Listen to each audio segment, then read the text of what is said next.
for a few minutes. I'm sure. Barbara, if you can, just stay with us for a moment. We also want to keep Wolf Blitzer with us, but I do want to take you to Adriana Hauser with CNN Espanol. Adriana, from what I understand, you also felt this 5.8 earthquake in New York City.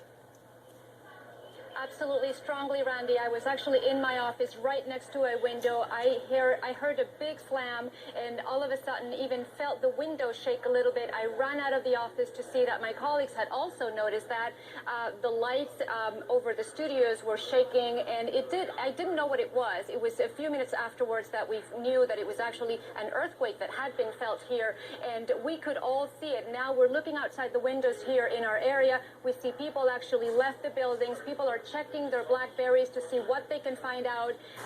Some buildings have been evacuated. We know that some courts in Lower Manhattan were evacuated, and some museums have been evacuated as well. So obviously this has come as a surprise. I'm not sure people really know what it was about, but people knew that there was enough reason to leave the buildings. I mean, we immediately came out of the offices to see what was going on, and that's when we learned that there was actually a 5.8 earthquake in the Virginia area. Randy. Adriana, thank you so much for the update there from New York. We're also getting word that the U.S. Capitol buildings have all been evacuated in Washington, D.C. We also have Chad Myers here with us in studio. Chad, if you would, just tell us your thoughts on this 5.8 quake that apparently hit the epicenter being in Mineral, Virginia. This is a pretty big quake.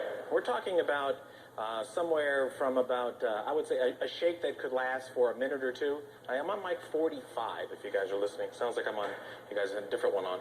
From Richmond, Virginia, right on back up to and north of the West End. Talking about Short Pump, really did see an awful lot of shaking there. I'm going to get a different microphone on just in case they can't find this one. I'm going to get back to you guys for just a second.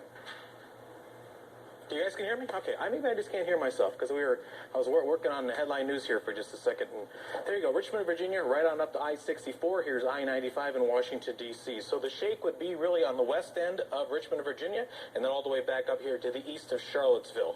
And that's where 5.8 is a very strong shake. And we're talking about something in California that would really bring some buildings down. So I can assume, and I think you probably all can as well, that there's going to be some damage here, either whether it's to buildings, whether it might be to structures, infrastructure, including probably some of the bridges and overpasses, will all have to be inspected up there out west of Richmond on I-64 as a pretty big shake. We still have the depth, and this is the problem. Let's go back up here. This is all real time. This is all literally just coming in. A depth of only 3.7 miles.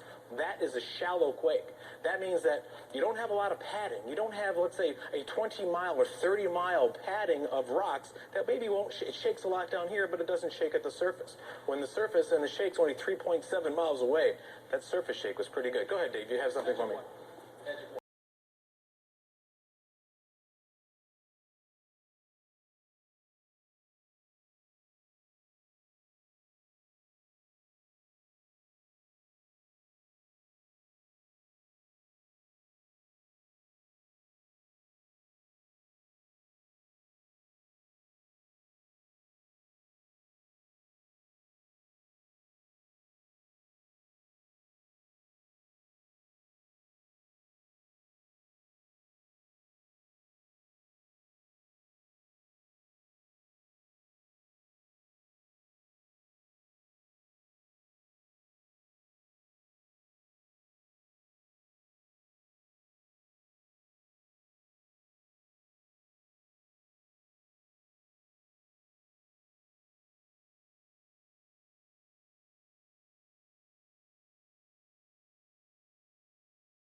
So, no, I'm okay. I've been through earthquakes in Seattle all of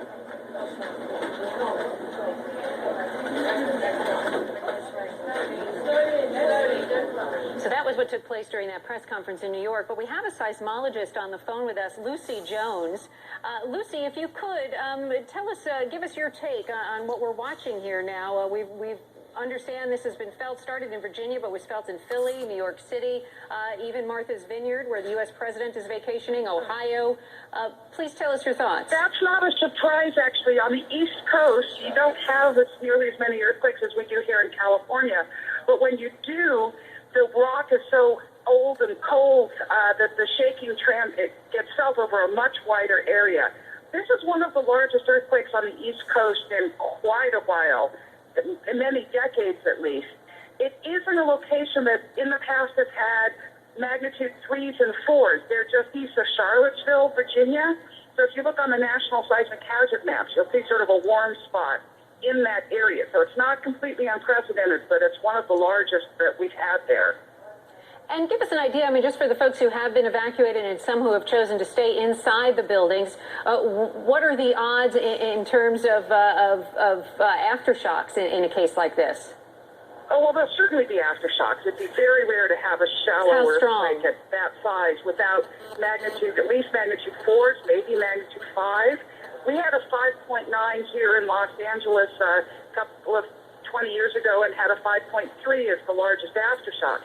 Now, a few percent of the time, the aftershock will get larger than the first one. So you have a few percent chance that you might have another magnitude 6 or even larger. It can happen. It's unlikely, but it does happen. So people should be expecting, especially over the next hour or two, the probability dies off very rapidly with time. So the most dangerous time is the next hour, and then you go another few hours, you're half again as likely. Much like the way the shaking dies off with distance from the earthquake, the chance of aftershocks dies off with time. And how much damage can an earthquake like this do? I mean, we're talking about it hitting big cities here. Now, when we had a 5.9 right under, in Los Angeles, so lots of people right on top, we had $350 million worth of damage and 3 deaths. And you don't have as many people on top of this earthquake, but you definitely don't have as strong a building code either. So I would expect that there are down buildings, especially what we call unreinforced masonry. Brick buildings are notoriously bad in earthquakes, and they're relatively common in Virginia.